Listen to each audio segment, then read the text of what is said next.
Hi, and welcome to the Mentored Engineer.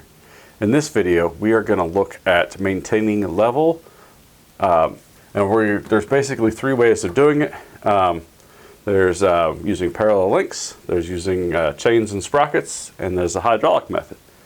Alright, so they kind of get simple and more complex here. Let's start off with parallel links, and it's basically just using two links and tying them together. These two links are parallel, and what happens is at all times that top plate, as you rotate it around, will stay level with the ground, or whatever you want it to be level to.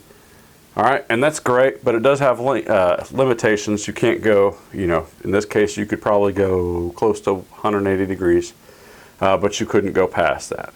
If that's a limitation that you need to have eliminated, going with the chain and sprocket is a little bit better of an idea. Basically how this works is you have a bar of a fixed length, and then you have a sprocket on each end, and then you have a big chain that goes around it. So as you move this around, you'll have this sprocket stay in position, and this sprocket can move, and they'll time each other so that if you have a shaft, you can keep that shaft level the whole time. And you can go 360 degrees around this if you need to. And you could do it continuously too, not just a single 360.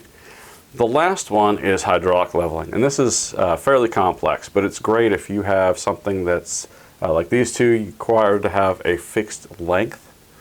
This one, you're not required to have a fixed length. And this is done by using two cylinders. This one holds your parallelity, and it extends and retracts as the boom is being lifted up and down. And then what that does is it actually drives this other cylinder here, and that'll keep that at the same orientation here. And there's a lot of complexities that go along with it because you have to deal with deflection of the boom, and you also have to deal with similar geometries. Now I say similar and not the same, because most people would think that, but with the boom deflection, you don't want them to be similar. There's also some other design considerations that need to be done with that. Now before we dive deeper into here, I want to show you an example of all three of these, and I've used all three of them in some of my designs. Okay, so this is the first one. This is a chain and sprocket. So with this example, you can't see it, but there is a sprocket in the bottom here at the turntable. In the elbow part, there's two systems, and the platform there's another sprocket there. Each of these have chains that go from end to end, and they also have fiberglass rods to maintain electrical insulation. Alright, so this does have a finite amount of articulation, so we've made sure that we have enough chain to go over each end. Alright, that's chain and sprocket. In this other example here, we have both hydraulic on the upper portion of this, and we have parallel linkage on the lower part. Okay, so when we look a little deeper into the chain and sprocket, we're going to notice that the chain basically acts as a couple. Alright, so essentially we have a sprocket here that's got a fixed pitch diameter, and pitch diameters are what the chain rolls on. So we have a force essentially this way, and we can or cannot have a force that goes that way. Alright, so we kind of have to assume that the chain goes slack on the non-tensile side. And what we'll end up doing is using half the pitch diameter as what the chain will be pulling from. Alright, and that's a very safe and conservative number. If you're pre-tensioning these chains, you can figure out how much that chain will actually deflect, and then you could actually measure how much slack is in that chain when you load it up versus unloading. Alright, but very safe, very conservative, use half of the pitch diameter. Alright, so that's what we would do is the force on the chain equals our torque divided by the pitch diameter over 2. Pretty simple.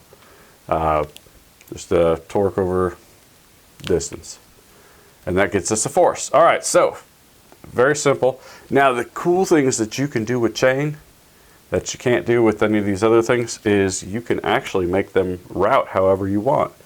So I've seen need where I have my chain, and I actually have need of pivoting down here. So what I can do is I actually need another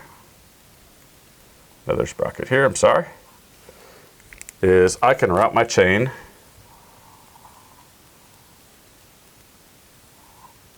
like this. And I can have this one be the stationary gear, and this one be the one that turns. They actually will all turn. But I can run my chain in any configuration I want and make it have the results I want. So other configurations would be